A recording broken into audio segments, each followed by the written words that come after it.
Hello friends, welcome to Ardhanarishvara एकात्मिक यात्रा। Finally friends, divine की ब्लेसिंग से, आप सबकी प्रेयर से मुझे पेन से थोड़ा रिलीफ मिला है अब। हालांकि मेरा ट्रीटमेंट अभी भी चल रहा है, बट एक्चुअली इतने दिनों से कोई गाइडेंस नहीं ला पा रही थी। सॉरी उसके लिए। मन नहीं मान रहा था, इंट्यूटिवली भी बहुत पुश आ रहा था, रहा नहीं गया, तो आखिर मुझे लौटना पड़ा इस नई गाइडेंस के साथ। वैसे ये जर्नी इतनी कॉम्प्लिकेटेड होती नहीं है, इससे कॉम्प्लिकेटेड हम ही बनाते हैं, बिकॉज़ इसका कोर पर्पस टीएफ समझ नहीं पाते हैं। न्यू अवेकनिंग्स को समझना होगा कि डिज़ायर्स आपको 3D के बैटल्स में उलझा के ही रखेंगी। डिज़ायर्स के रहते हुए आपका 3D से संघर्ष चलता रहेगा, और वो टीएफ्स जो डिज़ायर्स से फ्री हो जाते हैं, थोड़ा हल्का महसूस होता है उनको। But this journey biggest trigger होता है फियर ऑफ अलोननेस। क्योंकि न्यू अवेकनिंग्स जो होती है, वो जो शुरुआती स्टेज होती है, इनिशियल स्टेज होती है जर्नी में, वो मैनिफेस्टेशन के गाइडेंस में उलझे हुए रहते हैं। क्योंकि डिज़ायर्स बहुत ज़्यादा होती है, जिनमें होती है, तो वो मैनिफेस्टेशन से रिलेटेड गाइडेंस वीडियोस, ऐसा कंटेंट बहुत ज़्यादा देखते हैं। तो डिज़ायर्स को रिलीज़ करने में उनको बहुत वक्त लग जाता है। और जो ट्विन फ्लेम्स बहुत मेहनत इनर वर्क करने के बाद आखिरकार जब डिज़ायर से फ्री हो जाते हैं, समझ जाते हैं कि हमें रिलीज़ करना है, सरेंडर करना है, जब थोड़ा वो पीस में आते हैं, बट लास्ट में जो बिगेस्ट ट्रिगर उनको दिया जाता है जर्नी का, वो है फियर ऑफ अलोननेस। उस फियर ऑफ अलोननेस को, उस एक ट्रिगर को हर कोई डील नहीं कर पाता है। पहली बात तो कोई समझ ही नहीं पाता है। वो ट्रिगर जब मिलता है, उसको समझ पाने हर कोई समझ नहीं पाता है, वक्त लगता है। शायद आप सरेंडर भी कर लें, पर मन के किसी कोने में अकेलेपन का डर छिपा ही होता है, चाहे वो कोई भी हो, चाहे वो मैं रहूं, चाहे आप रहें। ये जर्नी हमें एकांत में रहना सिखाती है। कई लोग, वैसे भी कुछ लोग नहीं, कई लोग ऐसे होते हैं जो एकांत और अकेलेपन को, दोनों को एक ही समझ बैठते हैं, पर दोनों अवस्थाएं अलग हैं। एकांत की अवस्था अलग होती है और अकेलेपन की जो अवस्था है वो अलग है। अकेलेपन के कुछ लक्षण होते हैं, जैसे व्यक्ति बिना सोशल हुए नहीं रह सकता, घंटों वक्त उसका स्क्रीन्स पर बीतता है, घंटों टीवी देखना या मूवीज़ देखना, या घूमते ही रहेंगे, बाहर ट्रैवल करते ही रहेंगे, लगातार फ़ोन्स पे बातें करते रहेंगे। मतलब कुछ पल भी वो अपने साथ बिता नहीं पाते हैं, जहाँ वो कोई एक्टिविटी ना करें, सिर्फ खुद से कनेक्ट हो सकें। अब ये अलोननेस का ट्रिगर उन्हीं को सबसे ज़्यादा मिलता है जिनको बहुत सारे लोगों के बीच में रहने की आदत होती है, जिनको क्राउड की आदत होती है, या मैरिज को लेके जिनकी स्ट्रॉन्ग डिज़ायर रहती है। हर वक्त चिंतित रहते हैं, हर वक्त सोचते हैं, चिंता करते रहते हैं कि कब मैरिज हो जाएगी।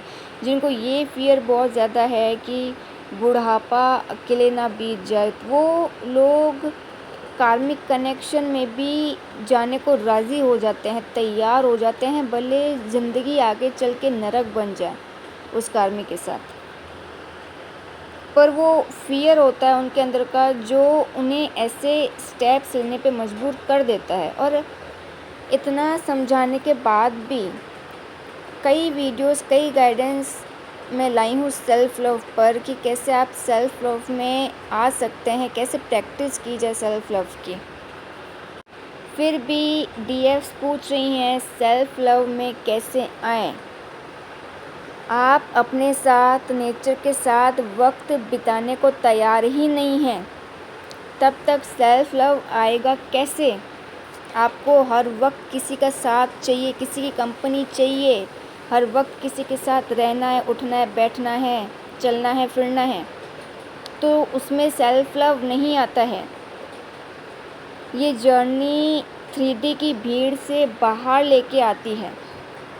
पर जैसे ही आप समाज की भीड़ से बाहर आते हैं, उस सोसाइटी से बाहर आते हैं, तो छटपटाने लगते हैं। आप थोड़ी ट्राई करेंगे, थोड़ा कोशिश करेंगे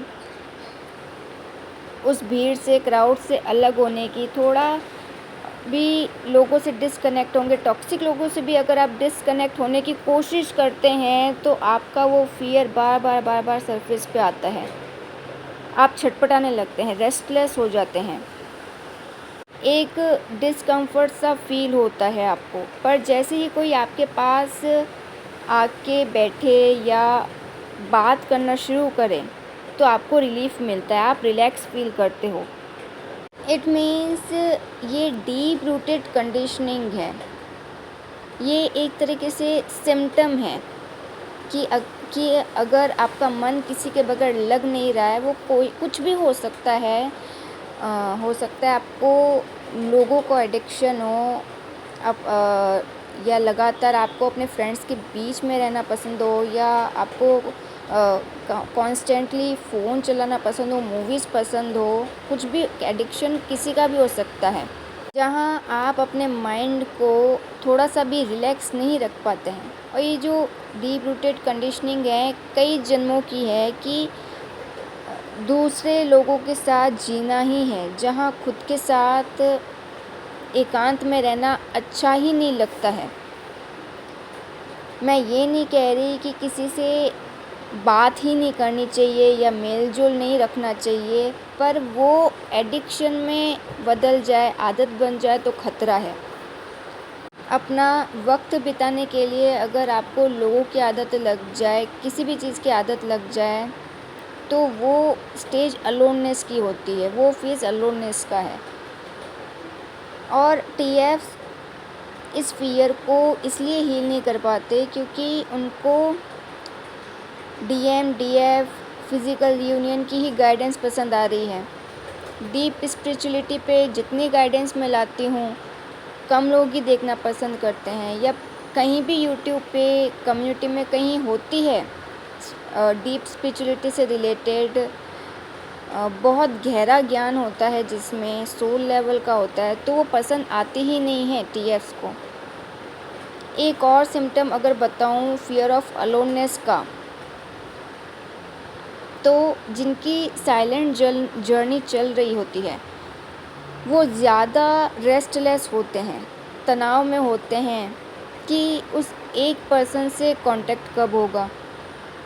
मतलब साइलेंट जर्नी में भी वो शांति से नहीं रह सकते हैं और घंटों टाइम वेस्ट कर देते हैं यूट्यूब पे गाइडेंस ढूंढने में कि डीएम का साइलेंट ट्रीटमेंट कब टूटेगा। अगर थोड़ा पेशेंस रख के वो समझें कि साइलेंट जर्नी के द्वारा उनका वही फ़ियर ट्रिगर किया जा रहा है, उनके फ़ियर को सरफेस पे लाया जाता है, इसलिए वो जो साइलेंट जर्नी होती है वो कई सालों तक चलती है। कई केसेस में वो 1 या 2 साल की रहेगी, या किसी केस में ट्विंस के केस में वो 10 सालों तक भी चल सकती है, या लाइफ लॉन्ग भी चल सकती है। क्योंकि उसी साइलेंट जर्नी के द्वारा वो जो ट्रीटमेंट आपको मिल रहा है, उसी से आपके अंदर का जो फ़ियर है उसको ट्रिगर किया जा रहा है, उससे उस सरफेस पे लाया जा रहा है। डीएम का काम है मिरर करना, उसी फ़ियर को वो मिरर कर रहे हैं।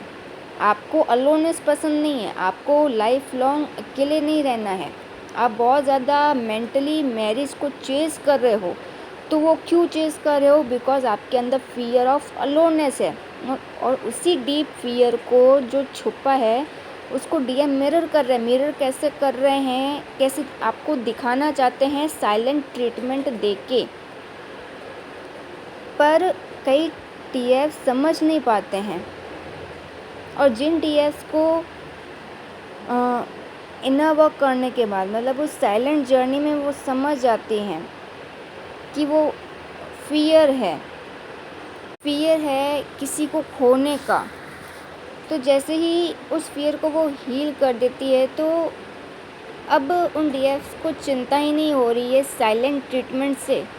साइलेंट जर्नी में भी वो खुश हैं, कोई परवाह नहीं कि कोई कांटेक्ट करेगा नहीं करेगा। मीन्स वो एक्चुअल में मुक्त हो चुकी है, उन्होंने रिलीज़ कर लिया है। मीन्स वो उस फ़ियर को हील कर चुके हैं, और फ़ियर ऐसे ही रिलीज़ नहीं हो जाता है, कंडीशनिंग पे ही वर्क करना होता है। तो फ़ियर ऑफ अलोननेस और कुछ नहीं बल्कि एक कंडीशनिंग ही है, जिससे आपको खुद को ही बाहर आना होगा। वो फ़ियर आपके अंदर जो आता है वो सोसाइटी की कंडीशनिंग से आता है, आपको सिखाया जाता है।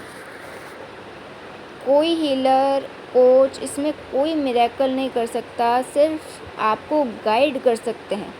अगर आप सोच रहे हैं अपने आप फ़ियर निकल जाए, तो ऐसा इम्पॉसिबल है। ट्रिगर्स पे ट्रिगर्स, ट्रिगर पे ट्रिगर, फ़ियर बार बार सरफेस पे आएगा ताकि यूनिवर्स आपको सिखा रही है, बता रही है कि अपनी इस फ़ियर के पीछे की कंडीशनिंग को पहचानो। जो भी लो वाइब्रेशनल एनर्जीज़ होती है उसके पीछे आपकी कंडीशनिंग ही होती है, चाइल्डहुड की होती है, जो जनरेशनल कर्सेस के फॉर्म में वो मिल सकती है। वो कंडीशनिंग आपको एंसेस्टर से मिलती है। तो जो रूट कॉज है, जैसा कि इस जर्नी में कहा जाता है कि रूट कॉज को हील किया जाए। मेन जो जड़ होती है वो कंडीशनिंग होती है, जो पैटर्न्स होते हैं उन्हीं को हमें समझ के उन पैटर्न्स को तोड़ना होता है, कंडीशनिंग को चेंज करना होता है, थॉट पैटर्न्स को बदलने होते हैं। तब जाके वो जो लो वाइब्रेशनल एनर्जीज़ होती हैं वो हाई वाइब्रेशनल में ट्रांसम्यूट होती है, हम उनसे बाहर आ पाते हैं। अपने आप कोई मिरेकल होगा ऐसा कुछ भी नहीं है इस जर्नी में। हाँ, अगर आप आध्यात्मिक ग्रंथों का अध्ययन करें, ओशो को आप सुन सकते हैं, जिससे आपको अपनी मेंटल कंडीशनिंग से बाहर आने में मदद मिल सकती है। तब जाके कहीं वो फ़ियर आप रिलीज़ कर पाएंगे। सो फ्रेंड्स, आई होप ये छोटी सी गाइडेंस आपको आपके इनर वर्क में और भी ज़्यादा काम आए, हेल्प कर पाए। See you in the next video. Till then, goodbye and God bless you.